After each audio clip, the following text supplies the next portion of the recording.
Hello, I'm Wayne Hudson coming to you today from the Home of Grace here in Van Cleve, Mississippi. And I have with me as my special guest today, Mr. Sam Piche. He's been with us before, and I talked him into coming back again because I had some other questions that I didn't get around to asking him last time. I want him to share with us primarily about his Phase 3 program and that he's responsible for here at the Home of Grace. Sam, welcome.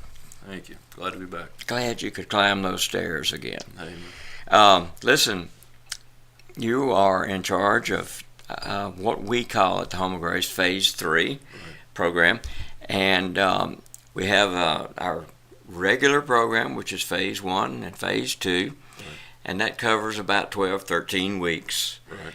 And then some of our clients apply for, and a few are accepted into what we call Phase 3. Right. Share that one more time. I know you've done it with us before, but share one more time how that works. Okay.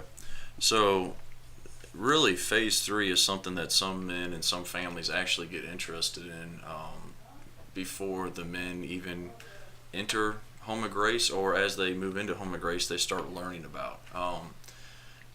Like Brother Wayne mentioned, actually, Phase 3 is an application process. So normally week 9 of the men's program, which means they have about a month left in the initial program, they're allowed to start applying for the third phase program. And by the way, there's a tuition for that as well, There right? is a tuition for that as well.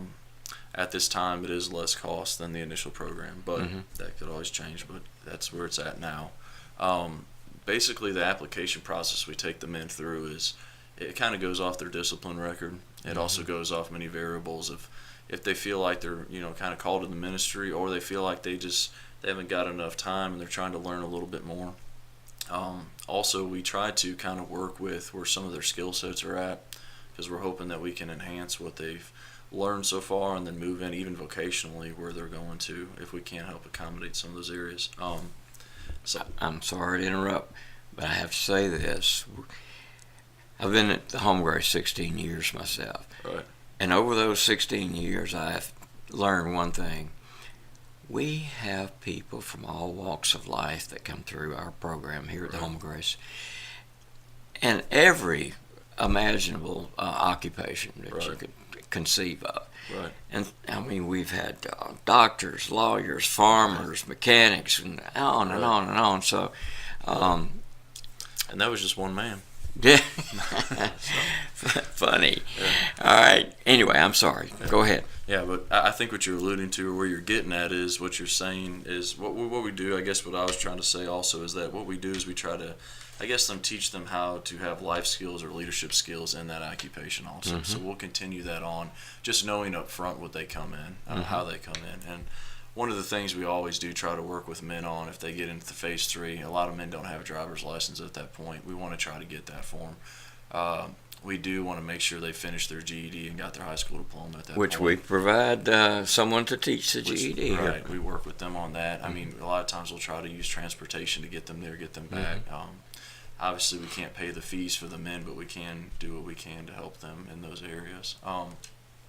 Once the men do get accepted into Phase 3, they actually start the day that they graduate.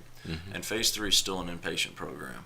So they still actually live up with all the other men. They just have their own separate cottage. Right. And when they begin the program, they jump right into it. Every day we start off with a 7:30. I call them a staff meeting, but a 7:30 staff meeting. We get together. The man that's over our work hall duty, he's going to put them in charge of where they're supposed to be at for that day, who they're actually going to be over for the day. We get them ready because they go lead their morning devotionals, their cottage call devotionals. So it's very good because they get to start sharing and giving a little bit back. And I think sometimes one of the things when it comes to recovery, or I really like using the word transformation, a man's transformation is a lot of times a program will teach a man how to get rid of all the don'ts, but then he never fills the gap back in with what he needs or he can give back. So they start learning how to give back up front. And that's a big part of staying in recovery, is always giving back. So we allow them that opportunity to actually start giving back, and that hopefully they'll continue that when they get out through their local church and, through field shelters and really other nonprofits they can continue to give back. The other thing, the men continue with individual counseling. Their counseling, so that's a big plus. And also the men get to actually continue in group counseling every week.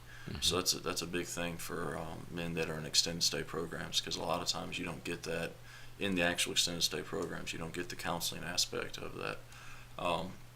Another thing that the men actually get to do is they get to be over, I kind of mentioned earlier, is leadership in their work details, which is just good because it actually teaches them the life skills that they're going to need and the communication skills they're going to need when they get back into the work environment, now being clean and sober. Right. Which they may not have been used to. It's a whole new world. It's a whole new world that they get to start seeing what that's like to actually show up for work every day, go to work, answer to a boss, and then, if one day they have men underneath them, how that's going to look for them, what they're required to do, and start realizing that as a Christian now, especially somebody's clean and sober, you're always going to have your testimony out there in front, and folks are going to be watching you and seeing how you're doing. So it kind of puts them in the spotlight, which is good.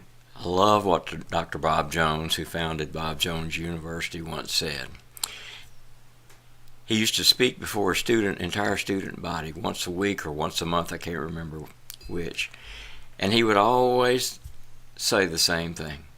Dependability is the greatest ability. Amen.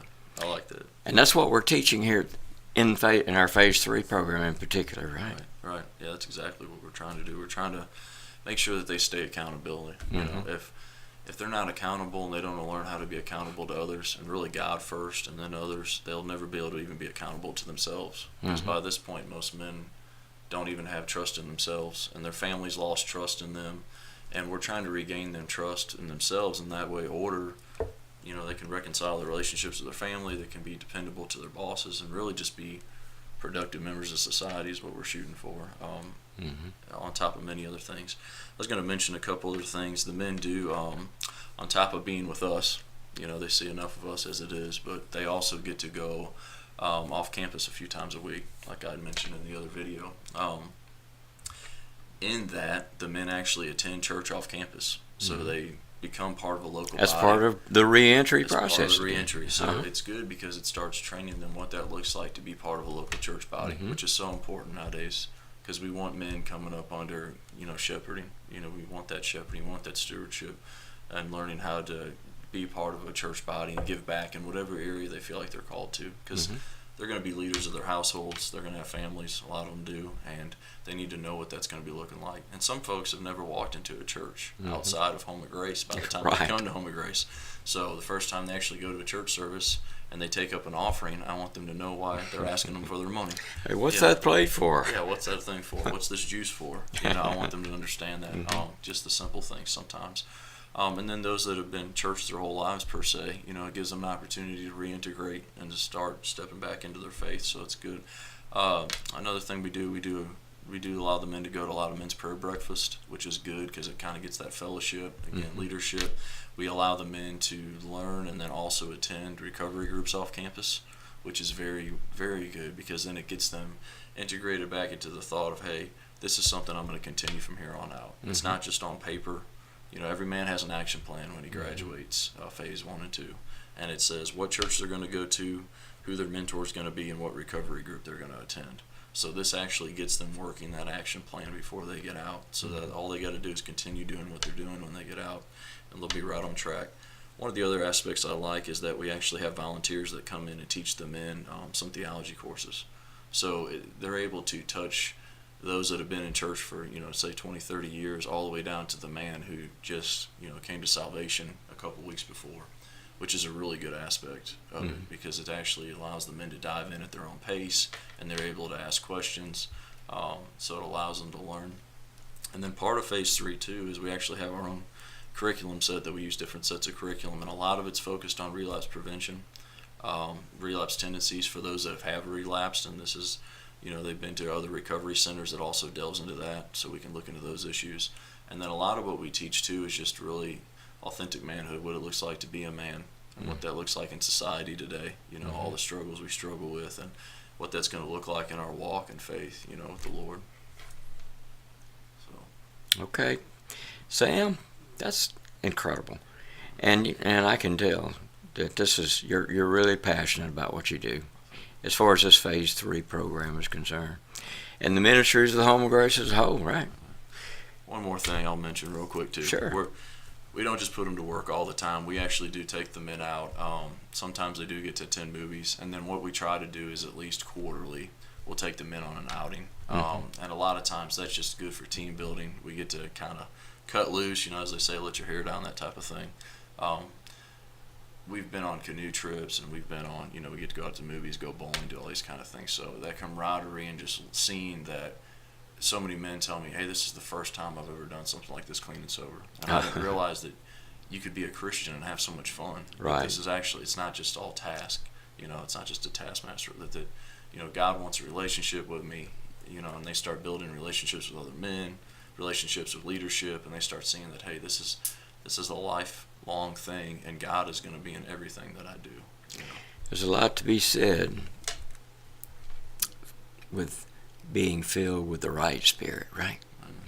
Yeah. And not the wrong spirit. Amen. Listen, thank you so much for being with us today, and I'm going to have you back from time to time, and we'll continue this discussion because we've got a lot to talk about. Folks back home, thank you so much for being with us again at A Cup of Grace. We'll see you next time. God bless.